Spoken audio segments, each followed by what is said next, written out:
Hi, everyone. Welcome to the Valley of the AI House. My name is Jérôme Duberry. I'm the Executive Director of the Tech Hub at the Geneva Graduate Institute.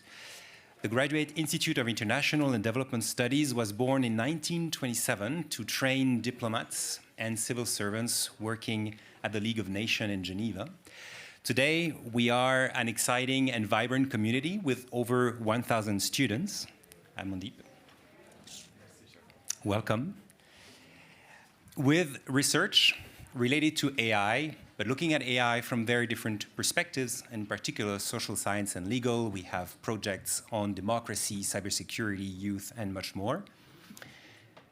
Today, on this panel, we also have the pleasure to have 3 students who are conducting an applied research project on the very topic of today, AI and geopolitics. So we have with me Yachin, we have Viba and Tobias, who will moderate the session. They will also tell you a little bit about their research project. And of course, we have the pleasure, the honor to have such a high-level panel with us today. So Amandeep Gill, UN Tech Envoy. We have Brad Smith, Vice Chair and President of Microsoft. We have Doreen Bogdan-Martin, Secretary General of ITU, and Marie-Laure Salle, Director of the Geneva Graduate Institute. So thank you very much to all, and I give you Yachin, Tobias, and Viba the floor. Thank you. Thank you, Jérôme, and also a warm welcome to the audience and to the panelists from our side. As Jérôme mentioned, we are currently conducting a project focusing on the future geopolitics of the AI-relevant semiconductor supply chain. We see, based on all those interesting and important discussions here at the AI House in Davos, that the question of supply chain and hardware is equally important for the industry, and we are sure that the conversation today will help us navigate the implications of AI geopolitics. Therefore, I would like to hear from you, Brad, as you offer a business perspective, how AI is shaping current and future geopolitics, focusing on what businesses should prepare for. Well, great. First of all, it's wonderful to be here. It's wonderful to be here with students, and I can say that as a former student myself of this institute, which maybe is the most important thing in my title, so to speak, for this evening. The truth is, I think AI is having ripple effects and sort of rippling through many, many aspects of geopolitics. If geopolitics is fundamentally about the relations between countries, the economic competition between countries, the national security issues that countries think about, governments think about as they look at the world, clearly AI is impacting all of this because they see the way in which AI can change the economy, the ability to protect a nation, the ability to wage war, the ability to defend against a war. And if there's one kind of semiconductor in particular, and there is, it's the GPU, or graphical processing unit, that is really what everyone is focused on now. And for those of you who don't follow it as closely, you might wonder, why are we talking about graphical processing units? They were invented basically so people could play games on a console and then on a laptop and the like. But if you've ever played a game, or if you've ever watched anyone who is playing a game, what you would immediately notice is lots of different things moving around a screen simultaneously, which fundamentally means that there are lots of mathematical equations being processed simultaneously. And as it has turned out, that same basic technological attribute that enables the playing of games enables the machine learning techniques and algorithms that fuel artificial intelligence. So here you have this very powerful technology that can be used in many different ways, including, as governments like to say, dual use. It has civilian uses, it has potential military uses. Today, I think it's fair to say that one nation has a lead in some ways, but not really by itself, although it may look that way when it comes to GPUs. It's the United States. But it turns out that this American technology is dependent on a company called TSMC, and so it's very connected to Taiwan. It turns out that it's also connected to critical technology that's used to manufacture chips based in the Netherlands, among other places. But in the world of geopolitics, there is this focus on basically the Western allies, the democracies, wanting to protect that technological lead. And so it has become very important to geopolitics. If you're a business, the first thing you have to do is navigate that, because you cannot do business without understanding where governments are going. And the truth of the matter is, in the world today, there are some companies for some technologies that in some measure, and I would say some measure, become almost geopolitical actors themselves, because diplomacy, to some degree, has become multi-stakeholder diplomacy. And so fundamentally, if you want to talk about GPUs and semiconductors, what you're really talking about is a new era for export controls for AI, where the US is spearheading a coalition effort, so to speak, to manage and control where these GPUs are made, where they are then used and put in data centers for the training or inferencing from AI models, and who can access them. Because even if a GPU is, say, in the United States, if it can be used to train an AI model in another country, which it can over the internet, everything that you've done to put export controls in place will be for naught. So what you start to see is a lot of complexity. And there's therefore a lot of debate. You definitely get, as you would imagine, very different reactions to this whole direction in different parts of the world. The UN has to bring everyone together, which is never an easy thing. And this has become, I would say, not just a new frontier for technology, but a new frontier for geopolitics. Thank you, Brad. Doreen, now we turn to you. In light of this, how do we bring in more people from the global south, particularly women and youth, to have a say in AI development and governance? Thank you, and it's great to be here. I can't profess that I'm an alumni of the Institute, but I am a big fan, and I get very excited when you invite me to come to some of your events. Big fan. So Akeem said that I should be punchy, and as it's late, I thought, and it's warm in here, I thought I would talk about Barbie. So how many of you saw those images over the summer, the AI-generated images, when generative AI was used to basically display a Barbie for every country in the world? And what happened was you had the South Sudan Barbie holding a rifle, holding a gun. You had Latina Barbies that were like whitewashed. I mean, what we saw, I think, is kind of the answer to your question of why it is absolutely fundamental to include women, to include youth in this whole debate.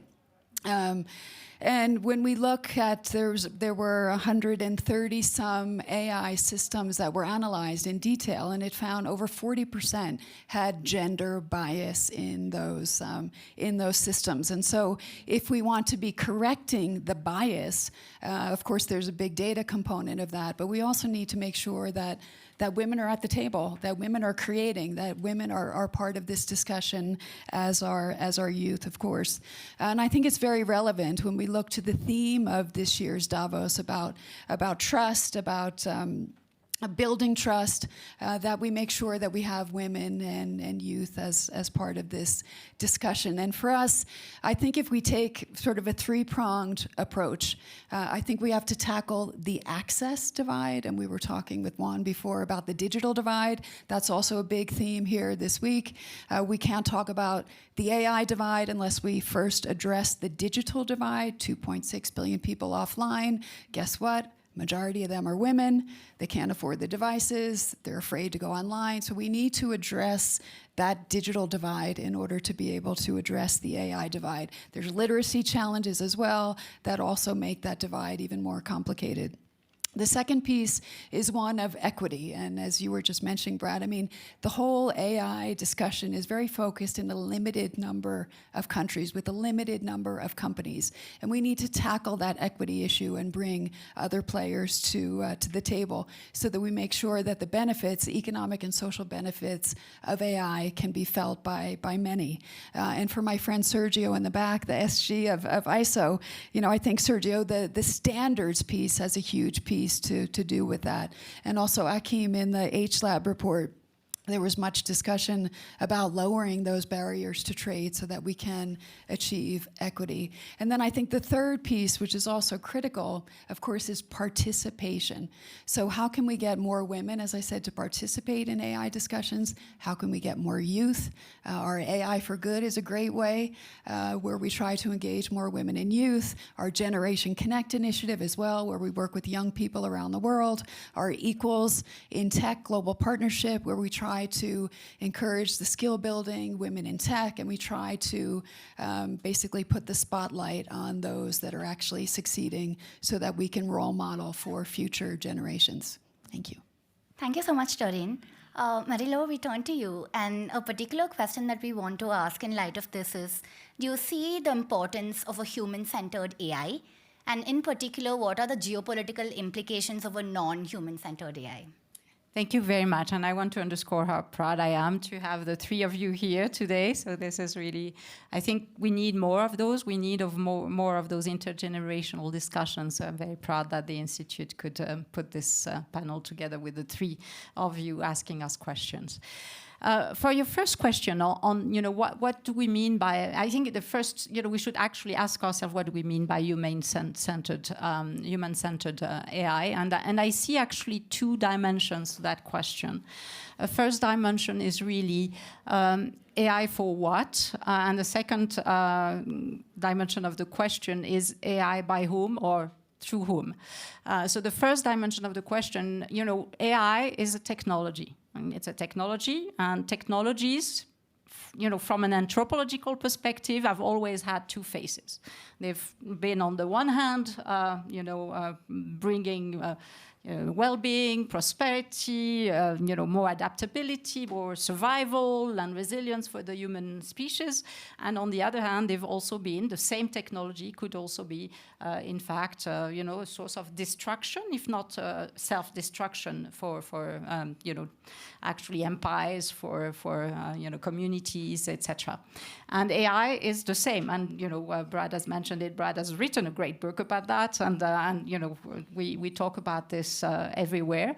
And I think it's important indeed to think about this line, the line of AI for what?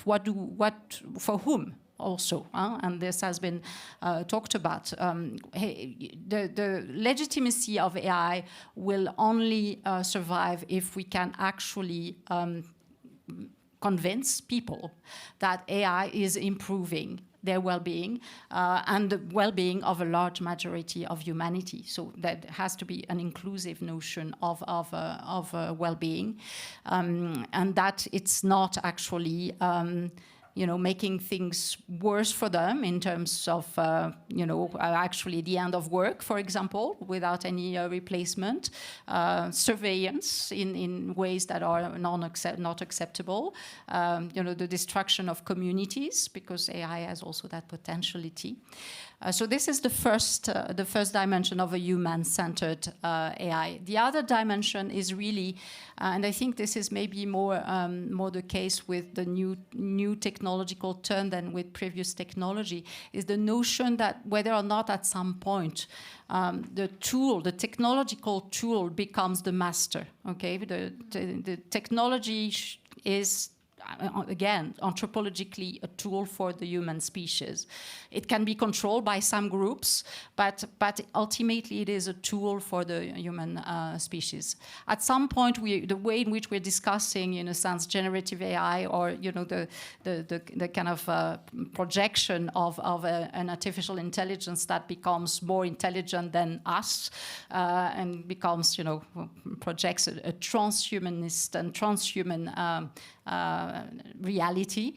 There's a point where we are kind of projecting a turn, where in fact the tool becomes the master, and where we lose complete control over that tool. So I think the human-centered notion should also be very much about that. How do we keep control? We, meaning our species, and the we, I'll turn to Amandeep, because who is this we? It has to be a collective we, but we have to have that discussion. How does humanity keep control over that technology and not relinquish, actually, its own identity, its own political visions and objectives to a technological tool? I think this is a very important dimension. And maybe I'll keep the second question for later. Thank you so much. So for the next question, I want to ask Amandeep.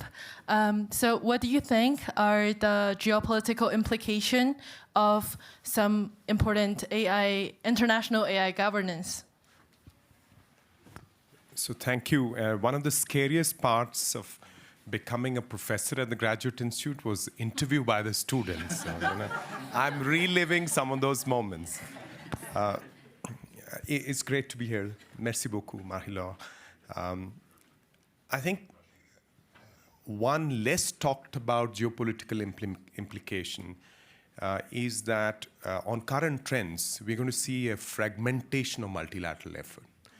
Even standard setting in organizations such as the one that Doreen so ably leads, or ISO-IC, you would start to see these little camps, and there'll be a standards war of some sort on top of the supply chain. That's just one example, but just the sheer fragmentation of multilateral work, the credibility of which has been built over decades. So at some stage, you could even imagine that you'll have to reboot the UN system, the multilateral system. So that's one less talked about.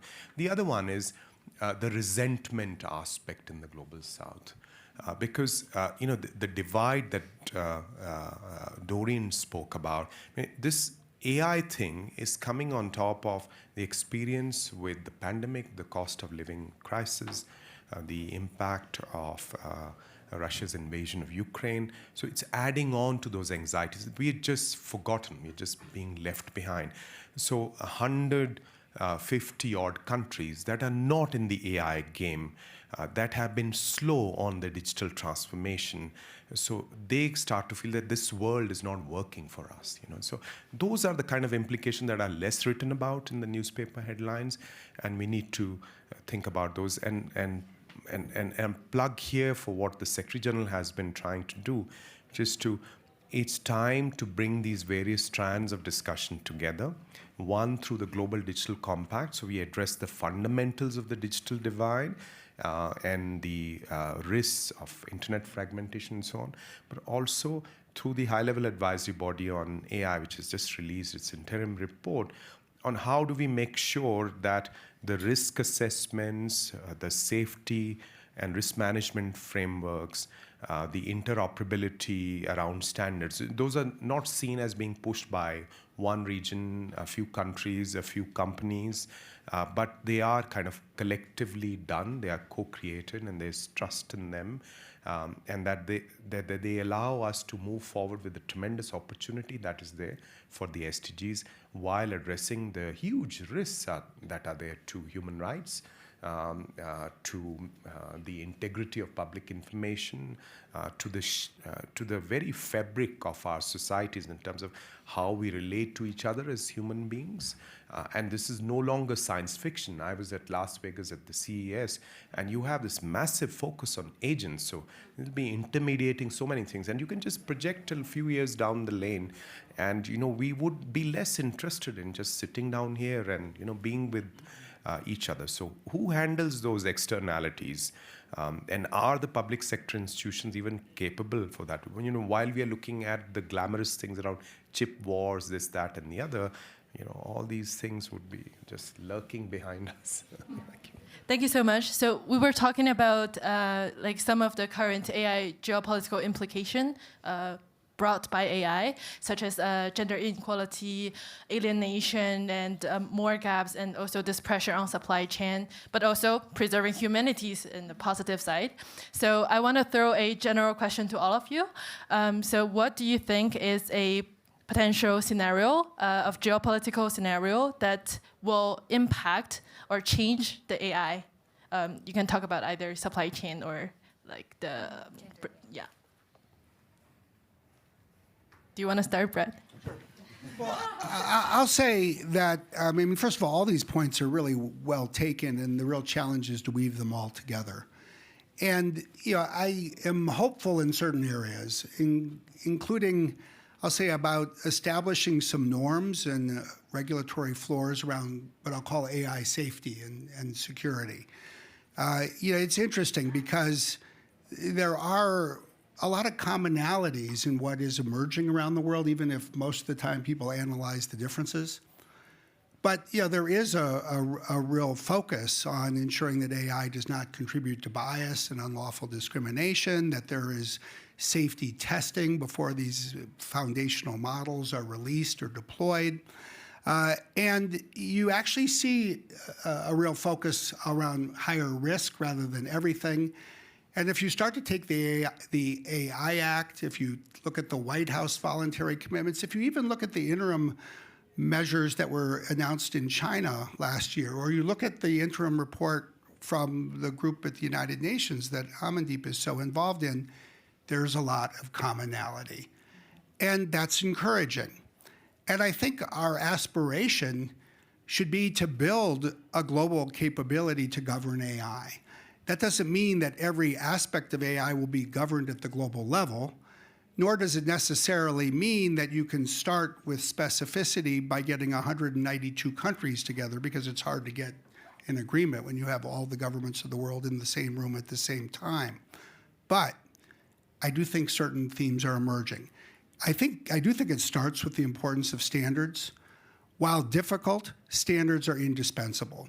If you look at the safety rules or laws or regulations for almost any product on planet Earth, you'll typically find that you have laws and rules that are built on an infrastructure of certain industry standards that address technical features. I think there's national rules and reciprocity that often gets built and a system emerges, and there is global governance as well.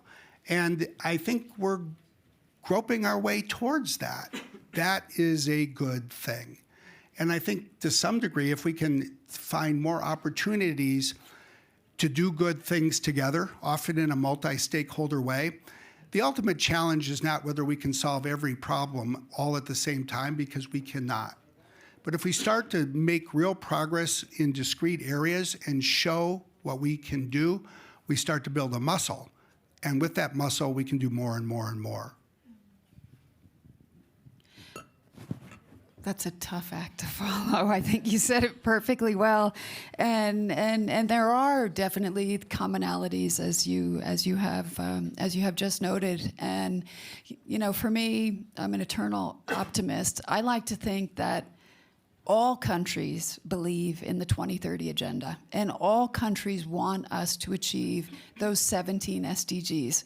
And I say that because in the context of AI, if we do build that global capability, as you were just mentioning, and we make sure that we're inclusive of all countries, we can find ways to leverage digital technologies and AI to help accelerate progress on each and every one of those SDGs. So I'm hopeful that we can leverage AI. We can mitigate the bad, but we can leverage AI to bring universal health care, to bring education for all, to monitor and manage climate issues, et cetera, et cetera. Thanks. Yeah, so maybe I could just jump in here. I think my wish is for AI to become very boring. So that Microsoft, Google, OpenAI lose interest in it. There's not going to be billions or hundreds of billions of dollars in it. Governments stop thinking of this in terms of national security, who's got their leg up, and so on. And a lot of young people, smart people from around the world, across disciplines, get to work with it to solve pressing societal problems. So that would be a geopolitical game changer in some ways. If I can just jump on this, because I was actually going to bring the notion of education as a key. And I think the hybridization of education is really what I would like to put on the table. I mean, I was sitting on the panel a bit earlier with Joël Mézot, the president of ETA. And the notion there was that it was important. He was pushing the idea that it was important to generate AI literacy across the board. And I totally agree with that, in the sense that in order to demystify, in order also to regain control on the technology, the best way is to actually start getting familiar with the technology, not simply in its use, but in the way in which it's produced and the way it works, etc. But I was a bit frustrated with the discussion, because it didn't reverse the logic, which is that we should also foster the literacy of those who produce AI from very early on all those dimensions, including the sociological ones, the political ones, the geopolitical ones, the governance ones, the problematic potential consequences of a wrong use of the technology, the delegitimizing effect that this can have. And Amandeep mentioned that at some point, if the technology is not serving people, there will be a reaction against the technology and it will not be working. So I think that there's also a need to push maybe for a transformation of the way in which producers of AI are trained, and this really implies, I think, here social sciences much more. I think that we have to push in that direction. I think this would be a game changer, changing who is producing AI and how they are being trained. And that includes the question that you asked, Doreen, about actually having a much more inclusive also body of technology producers. So I would like to put that as an add-on to the notion of education. Thank you so much. Those are really interesting and positive and hopeful answer scenarios for the future. And now I will give the microphone to the audience. We are going to take some questions. So we're going to go from the front, and then the gentleman there, and then, okay, here. Hi, my name is Sandy. I'm from Australia. I'm the chair for the ASEAN Business Alliance in Australia. I'm also the cluster lead for the leadership and governance in the mining sector. Western Australia is the richest state in the world because we pump out all these minerals, particularly for the tech sector and the AI sector. We are in a really funny situation. Despite the fact that our state came out to be one of the richest states in the world after COVID, we are now being pressured to some extent by the Americans in this geopolitical situation because we are also exporting a lot of our critical minerals to the Chinese. This is a question for both Amandeep and also Brad. How can you co-create some of the best products without your customers? I understand that a fair bit of competition is important to excel, but when you have this difficulty of, on one hand, you want free trade, but on the other hand, you have this geopolitical situation. How do you see the future of AI? And also, let's not forget, China is also a huge market for AI consumption. So, love to hear thoughts on that. You should go first.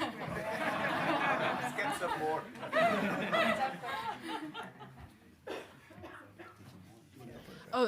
For the sake of time, let's take maybe 3-4 more questions, and then we can answer together. Yeah. You both? We both? Okay.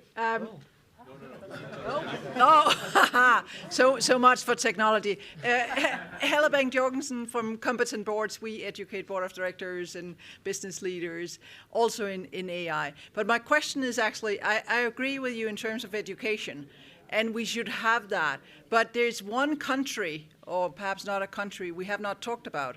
That's all the bad guys, and perhaps girls, who is not going to adhere to any laws, regulations, or do what is best, but actually sitting and using AI to make money and geopolitical issues and elections and everything else. So I'm just, what's your thoughts about that? How do we, not only us that's in the audience, but all of those that would not be in this audience, how do we get them? Yeah, and one question, Andreas from the Applied AI Initiative in Germany. And one question that I have is, if we look at how, if we talk about their safety and kind of global governance systems, and then we see ultimately OpenAI, and I mean, Microsoft was involved in reinstating Sam Altman and all the discussions, just from an external impression. When it ultimately comes down to the business and the money, we just go for a monetization of a technology at the expense of security, of slowing down acceleration.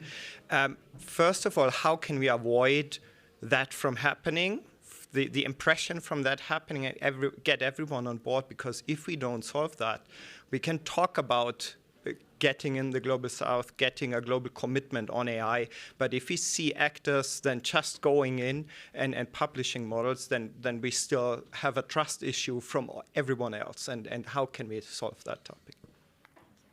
Maybe towards the end, with one final question. You can actually throw it. Thank you so much. I wanted to ask the panels, or get the panel's views on what could potentially be learned from previous governance exercises of digital technology, specifically internet governance, for the discussion that we're now having on artificial intelligence governance and how we can address geopolitical implications there. Thank you. If you all want to jump in there, maybe just after. Well, I'll take a stab. The questions remind me of something that someone once said to me, that, oh, governance is boring. And I said, well, governance is boring until it fails. And when it fails, it's the only thing that everybody talks about. So good governance should never be boring. And what we're fundamentally talking about, I think, with all of these questions, is how do we build good governance for AI? So I'll say I think good governance should start, if not start, at least be an important part of the systems inside companies that are building AI models, infrastructure and the like, or applications that are making use of AI. And yeah, I would not sign on to the premise of your question on the Microsoft OpenAI conversation, because I think it was fundamentally, at the end of the day, about strengthening governance with a larger board, with more sophisticated governance processes in place. And I think that's what all companies that are in the AI business are going to need to do. And I'll just say, I think every business is going to be in the AI business because they're going to use AI, as will every government, intergovernmental organization, NGO, nonprofit, and the like. So let's say it starts there. But then you need the global governance as well, which is why I think that dimension is of such fundamental importance as well.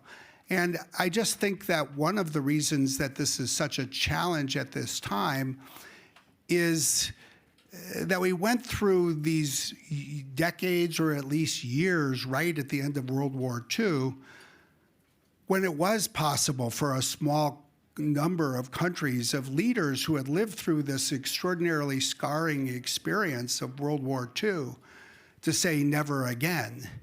And they were able to fashion rules and make them a world order.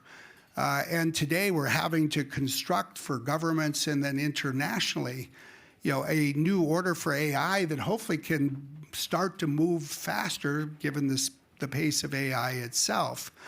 And that goes sort of back to what I'm hopeful about where we can get things done. But I would then go to this question, well, the world isn't united the way it was in 1946.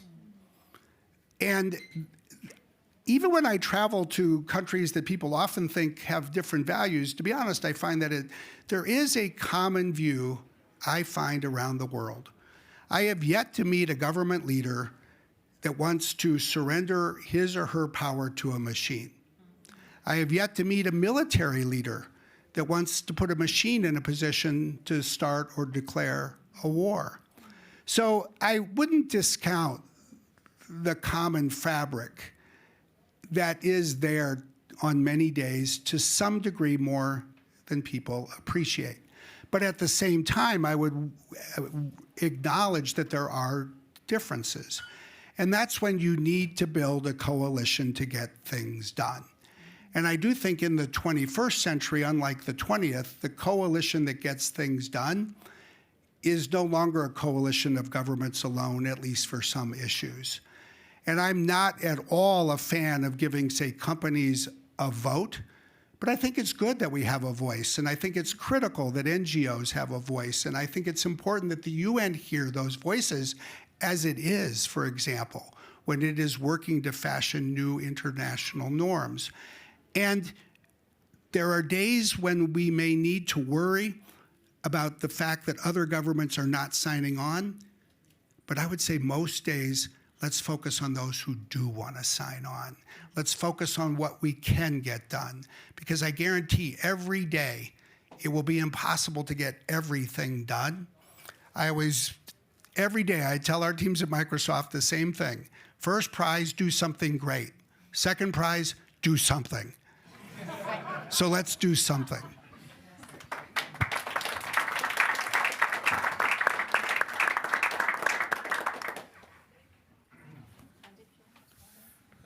Yeah, I think that's a great point. Doing something, aspiring, and I think that's, I want to answer that question about, are there lessons from previous efforts?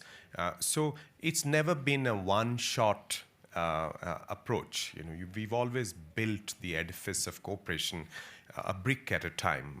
Take nuclear non-proliferation or cooperation around space, and internet governance also took a long time to come to where it is today. And the biggest lesson there is multi-stakeholder approaches work. And that, you know, despite your differences, you can come together because there is a greater public benefit. So there are some global public goods that you need to protect. Even after Ukraine, you know, you didn't cut off .ru. There was a proposal, but you know, it didn't go down that road. So I think those are the kind of lessons. And then previously, we've had all these technology revolution. This may be slightly different, but I think we can learn from those. For instance, this morning someone asked me, this horizon scanning function, the independent neutral assessment of where AI is headed and what its implications are, that's been proposed by the interim report of the advisory body. Is that like IPCC? Yes, it's inspired by the basic function, which is politically neutral, scientific, cross-disciplinary assessments, but it can't be like the IPCC because that, you know, 6 to 7 years, we can't wait that long, and it can't be that heavily intergovernmental, you know, to the points that Brad was making. And that just, you know, one word, that answer about, you know, private sector companies and so on. Your question about the Microsoft OpenAI drama, I think we need checks and balances. In any democracy, you don't put all power in the hands of one person, one company, a few people, etc. And so, you know, you need to have healthy ecologies of innovations. We cannot just rely on a few companies to do good. They may be led by the best people, they may have the best intentions, but I think that's a mistake. It's too risky to put, you know, this all the, you know, in one place. Yeah. I agree with that 100%. I mean, maybe just to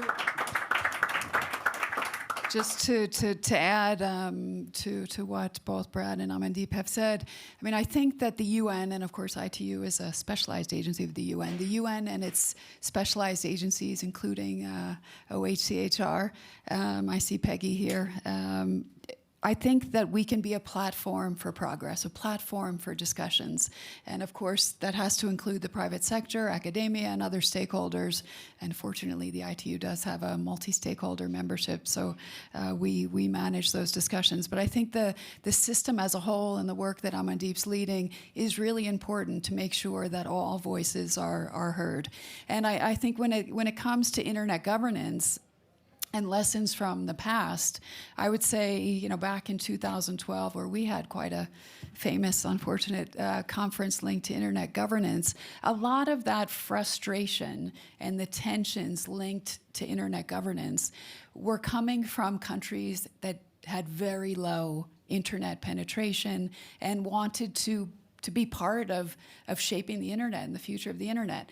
And I think that lesson and what many of us went through back at the time is something we need to remember now, and we need to make sure that we get the developing countries around the table. I think the good news is that there's a lot of interest that we're seeing. You were just on the panel, Amandeep, with Minister Paula. We're seeing countries like Rwanda, like Ghana, like Nigeria. They want to be part of this. They have their policies, they have their strategies, they're moving fast. And I think we need to help them on the capacity development side, exchanging best practices and experiences. We need to invest in making sure that their voices are at the table.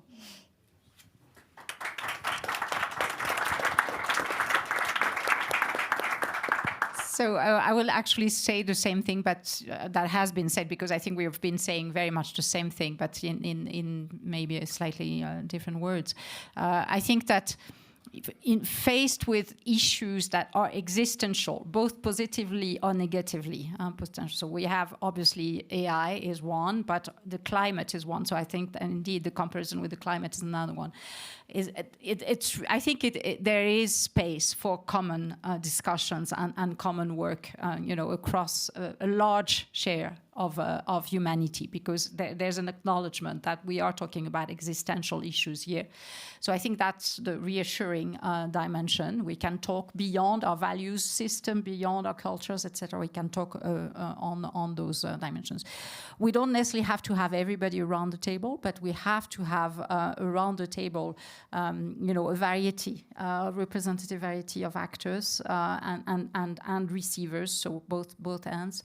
And this is really what we have to start with. I very much agree with this notion that let's do things, and we have to start having those discussions with a coalition of the willing. Let's start by that, and let's move actually faster than with the environment, indeed, and let's move faster with this notion.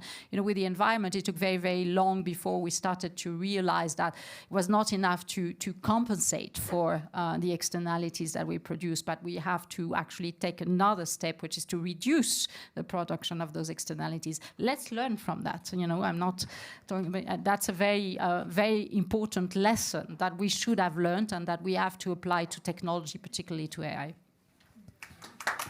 Thank you. Thank you very much for your insightful answers, and thank you all for coming and asking those questions. With that note, I'm sorry to say that we have to temporarily pause the conversation right now because it's 5 minutes past the time. Thank you so much for coming today. Yeah.